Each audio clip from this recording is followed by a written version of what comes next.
O assunto é com Murilo Rocha. Agora 9h55, bom dia Murilo Rocha, parabéns pra você, atrasado de ontem, mas tá valendo, tá em né? Dia, tá dentro da Então 24 horas de validade ainda. Que maravilha, felicidades. E que presente, né? Fazer aniversário num domingo. Olha que maravilha. É isso aí, Lu. Parabéns. Muito obrigado, Sininho, Luciana. Bom dia. Bom dia ao nosso ouvinte também. No domingo só tem uma desvantagem, né? Você não tem uma folga de aniversário, né? A gente vai dar um jeito tudo nisso. Tudo bem, tá você bom. É chefe, filho, Tá você bom. folga, o dia que você quer. Daremos um jeito nisso. Mas, pessoal, hoje dois assuntos importantes. Um deles, né, talvez seja o principal fato político desta semana aqui em Minas Gerais.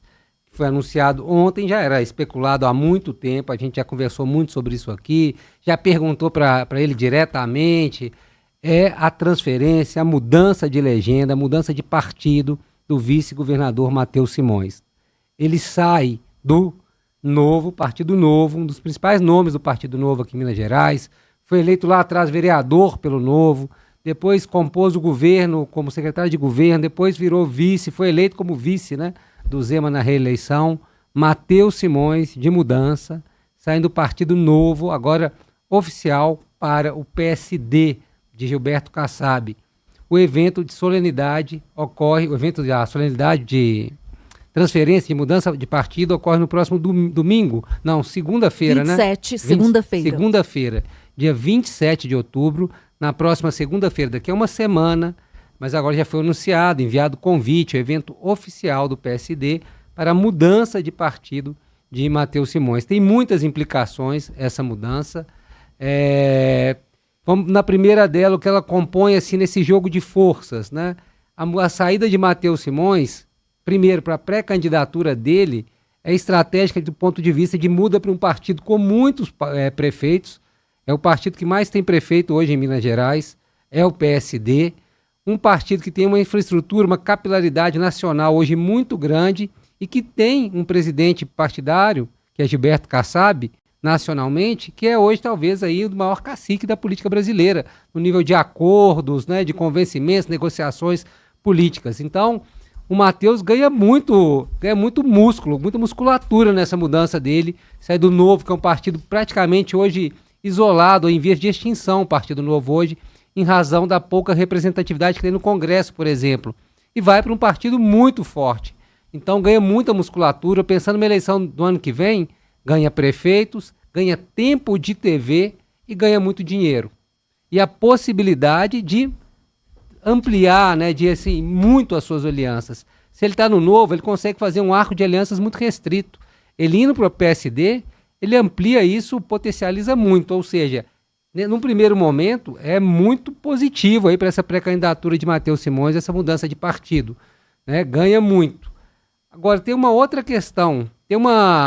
Talvez até uma mudança um pouco nessa régua ideológica que a gente tem, onde o Novo está colocado mais à direita, o Matheus caminha um pouco com essa mudança para o centro, né? Não que ele vai mudar a postura dele, ele não vai mudar o pensamento dele, mas a candidatura dele já é vendida já agora como uma candidatura mais de centro-direita, por ser do PSD, justamente pelo PSD ser um partido meio, né, estilo Kassab, né? Flutua ali, não é difícil você rotular, né? Então, mas eu acho que uma caminhada de leve para essa centro-direita, essa mudança de partido também. Talvez adote um discurso menos radical com essa mudança. Então, acho que é muito positivo para o vice-governador Matheus Simões, que hoje nas pesquisas está lá embaixo, né? Terceiro, quarto, quinto colocado, dependendo das pesquisas, figura ali com 4, 5% de intenção de voto. Mas ele está fazendo o jogo direitinho, né? Está fazendo o jogo certinho. Como vice-governador, vira e mexe, vira governador exercício com excesso de viagens do governador Romeu Zema, tem viajado o estado e agora talvez fez a última lição de casa importante deste ano, que foi essa mudança de partido há um ano da eleição. Ou seja, Matheus Simões vem jogando o jogo corretamente até agora. Se isso vai dar certo, ninguém sabe, porque política e eleição não é uma matéria exata, não é uma disciplina exata. São muitos componentes subjetivos que nós temos aí, mas que ele vem dando os passos certinho, seguindo a cartilha do que se deve fazer, isso não tem dúvida.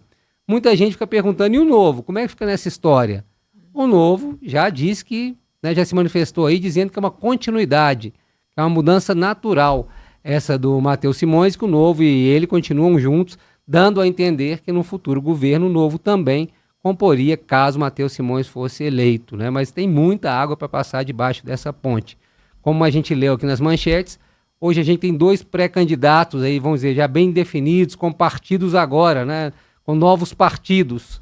De um lado, do espectro aí, nessa centro-direita, Matheus Simões, PSD, a partir de segunda-feira que vem.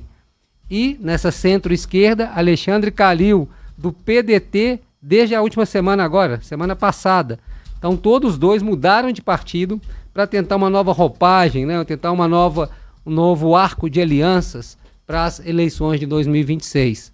São 2 candidatos colocados aí. Fica ainda a expectativa de Cleitinho. Vem, não vem? Toda pesquisa ele aparece na frente. E esse posicionamento dele, se será ou não candidato, vai influir muito no resultado das eleições. Porque se ele vem, ele complica um pouco esse campo para o Matheus Simões, campo da direita. Se ele não vem, ele ajuda muito, né? E o Matheus fica mais fortalecido. Então, esse é o jogo. E aí fica uma outra pergunta. E Rodrigo Pacheco?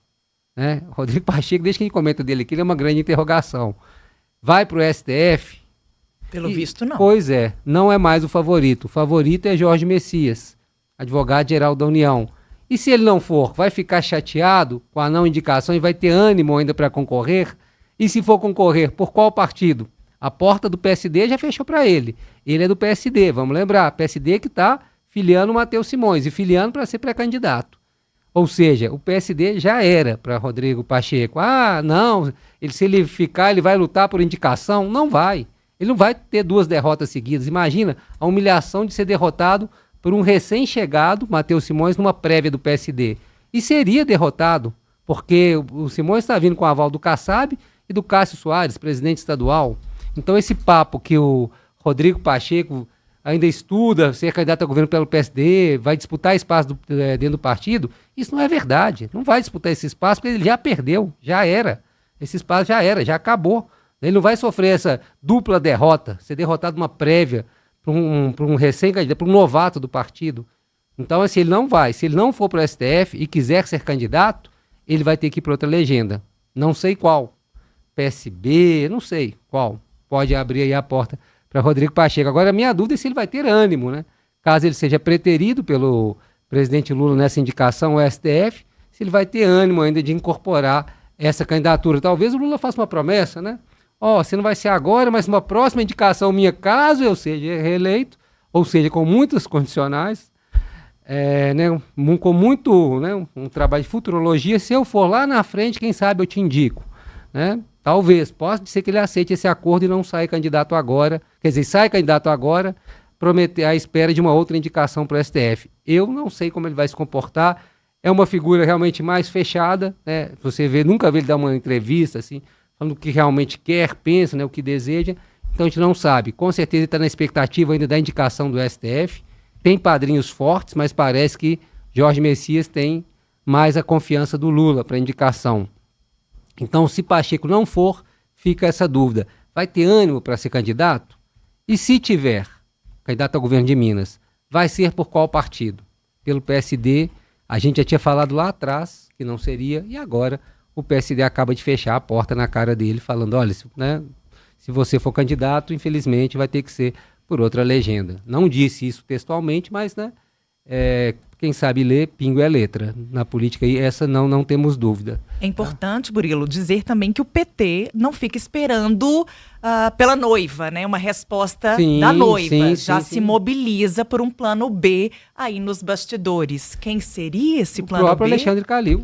Voltou a cotejar Alexandre Calil. Né? Assim, eles terminaram em 22, aquela eleição frustrada do Calil, que nem foi para o segundo turno com o Zema, terminaram em briga. Né? O PT falando que o Calil era dificílimo, intratável, que não ia para o interior, ia de cara fechada, e o Calil, por outro lado, falando, que erro minha campanha grudada com o Lula, foi um erro colar no Lula, ele se deu bem e eu me dei mal, o PT só pensa nos companheiros, o Calil saiu bem chateado também, saiu falando mal, mas assim, diante aí dessa possibilidade do Pacheco não ser candidato, Calil já jantou com a Gleisi lá em Brasília, semana passada, no dia de sua filiação, já foi lá, já brindaram, ou seja, uma reaproximação, mas vai ser diferente. Se for, vai ser diferente de 22.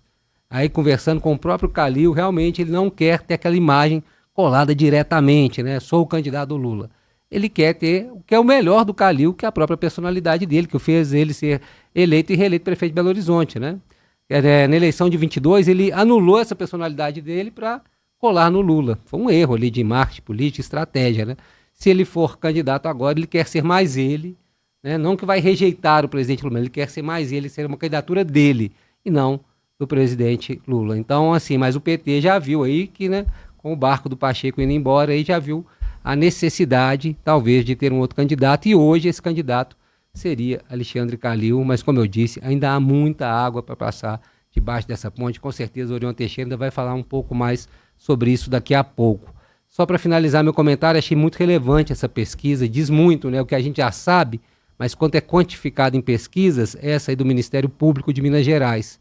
É uma pesquisa da UFMG, na verdade é uma pesquisa de agosto, foi nacional e agora eles regionalizaram os dados, né? 65% dos componentes, membros do Ministério Público, promotores, são homens, né? E 76,1% brancos, né? E 45% está na faixa de 41 aos 50 anos. Acho muito, assim, diz muito, né, sobre o nosso processo de racismo estrutural, que a gente fala, machismo, tudo aí está nessa pesquisa, né? Nesses cargos do Ministério Público. E aí a gente fica, todo mundo aí cobrando uma indicação do Lula, de uma mulher, e tem mesmo que indicar, né? Tem que equilibrar esse jogo, mas a gente vê que o problema é muito mais grave. Claro que no Ministério Público não é indicação, é concurso, mas quer dizer sobre possibilidades, né? Quer dizer sobre acesso à educação de qualidade, a ensino, a igualdade. E quando se fala em meritocracia, exatamente, será, gente? É um absurdo, né? A gente discutir no Brasil meritocracia, será? Quando a gente olha aqui para a nossa escola pública, para a nossa base da educação. Então, essa pesquisa diz muito, né? Achei que ela é muito simbólica, inclusive diz muito sobre os julgamentos também, né? Sobre quem acusa, né? Quem acusa as pessoas de crime, quem move a ação, os promotores, que são quem fazem as denúncias, né? Quem são eles? São homens, são brancos, são, né, pessoas de famílias ricas, a parte delas, 35%, um terço, já tem parentes, avós, tios, pais, que faziam parte de alguma forma do judiciário. Olha que interessante, assim, né?